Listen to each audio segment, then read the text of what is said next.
Thailand ఇంకా Cambodia మధ్యలో పంచాయతీ నడుస్తుంది. ఇది మన భారత్. ఇక్కడ థాయిలాండ్ ఉన్నది, ఇగో ఇక్కడ మన కంబోడియా ఉన్నది. వీళ్ళిద్దరి మధ్యలో పంచాయతీ ఏంది గిరీష్? బార్డర్ అయితే షేర్ చేస్తున్నారు అని అంటే వీళ్ళ పంచాయతీ ఇప్పటిది కాదు.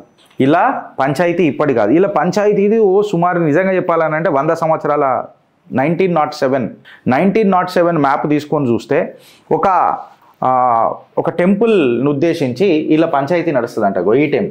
ఈ టెంపుల్ పెద్ద డిస్ప్యూట్ అంట. ఏది మన థాయిలాండ్కి కంబోడియాకు మధ్యలో.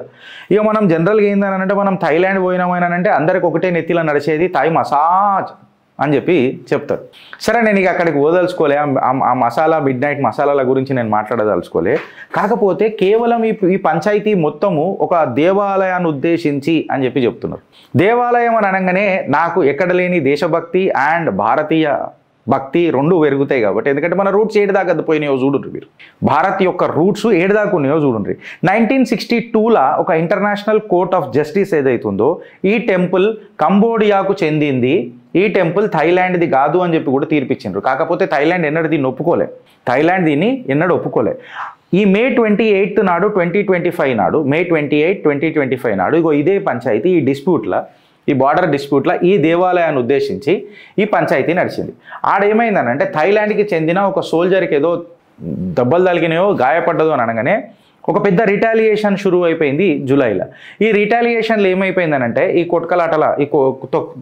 కొట్లాడుకున్నట్లు ఏమైందనంటే 15 to 20 క్యాజువాలిటీస్ అయినాయనంట ఇరుపక్షాన. సుమారు 1,00,000 మంది సివిలియన్స్ ఎవరైతే ఉంటారో జనరల్ పబ్లిక్ వాళ్ళందరినీ డిస్ప్లేస్ చేసిరంట, అంటే సురక్షితమైన ప్రాంతాలకు పంపించిరంట. దీని తర్వాత యునైటెడ్ స్టేట్స్ ఏదైతే అయితే ఇక్కడ మనం అర్థం చేసుకోవాల్సింది ఏంటంటే ఫ్రెండ్స్, ఇక్కడ థాయిలాండ్ ఉంది కదా, ఈ థాయిలాండ్కి అమెరికా సపోర్ట్ బాగున్నది. కంబోడియానేమో కంప్లీట్గా చైనీస్ కంట్రోల్కి వెళ్ళిపోయింది. ఇన్ఫ్యాక్ట్ చెప్పాలనంటే చైనీస్ కలోనియల్ స్టేట్ లాగా మీకు కంబోడియా కనిపిస్తుంది. ఇప్పుడు వీళ్ళిద్దరు పంచాయతీ it is not between Thailand and Cambodia. ఇది క్లియర్ కట్గా చెప్పాలని అంటే an escalated situation between America and China అని చెప్పి చెప్తున్నారు. అమెరికా అండ్ చైనా ఏంది గిరీష్ అని అంటే అమెరికాకు థాయిలాండ్ సపోర్ట్ చేస్తారు, థాయిలాండ్కి అమెరికా సపోర్ట్ చేస్తారు, కంబోడియాకు చైనా. ఇన్ఫ్యాక్ట్ దీనికి రుజువులు ఏంది గిరీష్ అని అంటే ఏదైతే థాయిలాండ్ దగ్గర F-16s ఉన్నాయో అవి మేము వాడుతున్నాము అని అంటే ఆ వాడుండ్రి అని చెప్పి చెప్పిరట. అయితే ఇందులో కొంచెం నిన్న తెలిసింది ఏందని అంటే నిన్నటి వరకేమో F-16 యూజ్ చేయనికే అమెరికా అప్రూవల్ ఇచ్చింది థాయిలాండ్కి అని చెప్పి చెప్పిండ్రు. నిన్న తెలిసింది ఏంటంటే ఈ F-16s ఏవైతే ఉన్నాయి చూడు ఇవి లోన్ రూపంలో ఇస్తుందట. ఎవరికి? థాయిలాండ్కి. అయితే ఇప్పుడు నేను ట్రంప్ని అడుగుతున్నా, మా తాత ట్రంప్ని అడుగుతున్నా ఏందనంటే ప్రపంచ శాంతి కోసమే పుట్టినానని అంటావు, శాంతి భద్రతలే నీ ప్రధాన లక్ష్యం అని అంటావు, మళ్ళీ ఇలా F-16లను యాక్టివేట్ చేసే సోర్స్ కూడా ఎందుకు ఇచ్చినవు రా నువ్వు? ఇచ్చేది లేకుండా కదా, అది చిన్న ఒక బార్డర్ డిస్ప్యూట్ అని అనుకుందాం, ఈ దేవాలయం నీది ఈ దేవాలయం నాది అని అనుకుందాం. మళ్ళీ అక్కడ పోయి నువ్వు కుసోటి ఇద్దరు నాయకులను పిలిపించి మాట్లాడేది ఉండే కదా.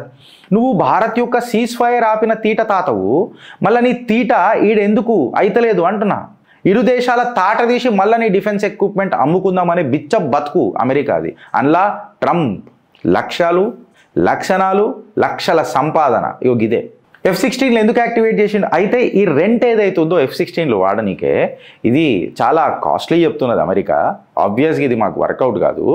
మేము స్వీడన్కి చెందిన ఫైటర్ జెట్స్ యూజ్ చేస్తాము, సాబ్స్ గ్రిపెన్ జెట్స్ అంటారట స్వీడన్వి.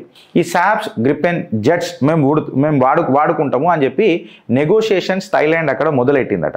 అయితే ఇప్పుడు F-16ని వాడిందా లేదా నాకు తెలియదు కానీ, కాకపోతే నిన్న ఒక రేర్ ఫుటేజ్ ఇన్స్టాగ్రామ్లో వచ్చింది ఏంటంటే ఫ్రెండ్స్, ఒక డ్రోన్తోని ఏదైతే కంబోడియాలో ఉన్న అమ్యునేషన్ సెంటర్స్ ఉంటాయో దాన్ని పేల్చిపడదొబ్బుడు మొదలెట్టింది మన థాయిలాండ్.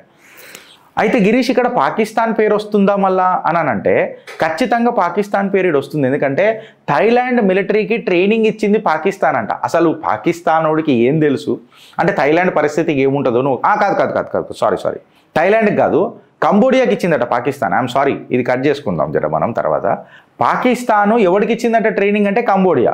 పాపం కంబోడియాకి అగర్ పాకిస్తాన్ ట్రైనింగ్ ఇస్తే చైనా ఇంకా పాకిస్తాన్ కలిపిస్తే, సరే చైనా ఇచ్చిందంటే కొంచెము గొప్పను నాకు ఆస్కారం ఉంటుండే, అరే ఇచ్చిండ్రు రాబోయే చెరలో నడిముక్కులు జర కొంచెమని ఇచ్చిర్రని అనుకుంటే. కాకపోతే నడిముక్కుల ఫైటింగ్ స్కిల్స్ ఎంతనే గల్వాన్లో చూసుకున్నాం, మనం డోక్లాన్లో చూసుకున్నాం. అయితే నేనేమంటున్నా అంటే కంబోడియాకు పాకిస్తాన్ మిలిటరీ ట్రైనింగ్ ఇచ్చిందట. పాపం కంబోడియా పరిస్థితి ఏ రకంగా ఉంటుందో ఒకసారి ఇక నువ్వు చూసుకో. ఆ కాడికి వస్తే ముల్లా మునీర్ గారిని పిలిపించి ఫోన్లలో ధమ్కి ఇచ్చి ఏమరాబాయ్ అని చెప్తే ఆడ సీజ్ ఫైర్లు అయిపోతే కొట్లాటలు ఆగిపోతాయి, మళ్ళీ గడివీక్తున్నాడు ఆ ట్రంప్ అని చెప్పి నేను మాట్లాడుతున్నా. కేవలం భారత్ యొక్క సీజ్ ఫైర్ అని చెప్పగానే నమ్ముతాడు కదా మన రాహుల్ గాంధీ విరాట స్వరూప రాహుల్ గాంధీ మళ్ళా ఎందుకు ఇలా నోట్లో మన్ను పోసుకొని కూర్చున్నాడు, మళ్ళా ఇది నిదర్శనం కాదా అని చెప్పి చెప్తున్నా. అయితే ఇది భారత్ మీద ఏమైనా ఎఫెక్ట్ పడుతుందా గిరీష్ అని చెప్పి మాట్లాడితే ఆబ్వియస్గా వీళ్ళు చెప్తున్నారు ఏందనంటే భారత్ పెద్దగా ఏం ఎఫెక్ట్ పడదు దీంతో. భారత్ నిజంగా చెప్పాలనంటే ఒక నిఘా పెట్టి చూస్తున్నది, భారత్ చుట్టుపక్కల జరుగుతున్నది. సో భారత్ జర అప్రమత్తంగానే ఉన్నది అని చెప్పి చెప్తున్నారు. ఇండియన్ ఎంబసీ ఏదైతే థాయిలాండ్లో ఉన్నదో ఆడ జూలై 25, 2025 నాడు ఒక వార్నింగ్ మెసేజ్ ఆర్ ఒక అప్రమత్తం ఉండాలా అని చెప్పి భారత్ కూడా తన అప్రహెన్షన్ వ్యక్తం చేసింది. ఈ వైలెన్స్ అండ్ డిస్ప్లేస్మెంట్ కూడా ఇమీడియట్గా మీరు తక్కువ చేసుకోవాలా, డిఎస్కలేషన్ చేసుకోవాలా అని కూడా చెప్పింది. భారత్ ఇప్పుడు కేవలం అబ్జర్వ్ చేస్తుంది, దాని తర్వాత ఏమవుతుందో అని అనేది చూద్దాం. ఇది మీకు సంక్షిప్తంగా చెప్తున్నా ఫ్రెండ్స్.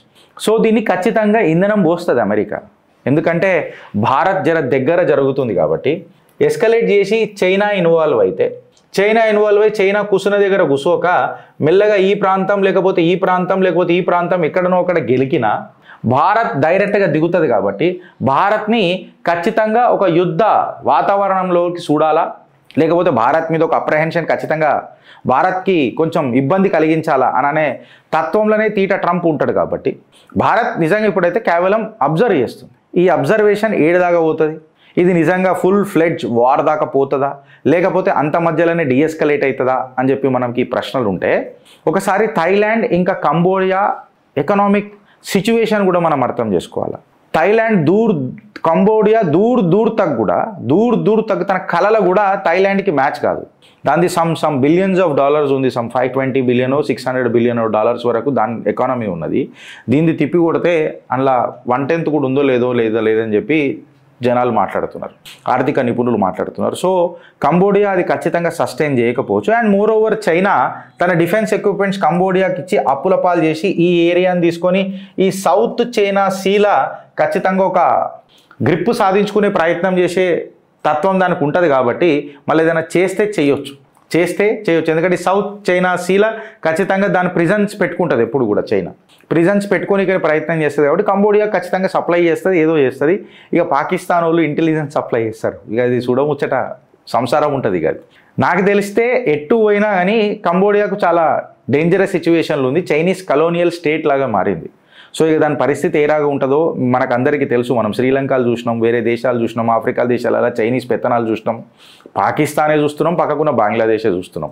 సో చైనా నమ్ముకున్నోడు చిల్లరగాడు అవుతాడు, గబ్బిలాలు తినిపిస్తాడు, గందరగోళం చేస్తాడు. దీని మీద మీ కమెంట్ ఏందో ఒకసారి నాకు చెప్పుర్రి ఫ్రెండ్స్. కంటెంట్ నచ్చితే ఒక నలుగురికి షేర్ చేయండి. భారత్ మాతాకి జై.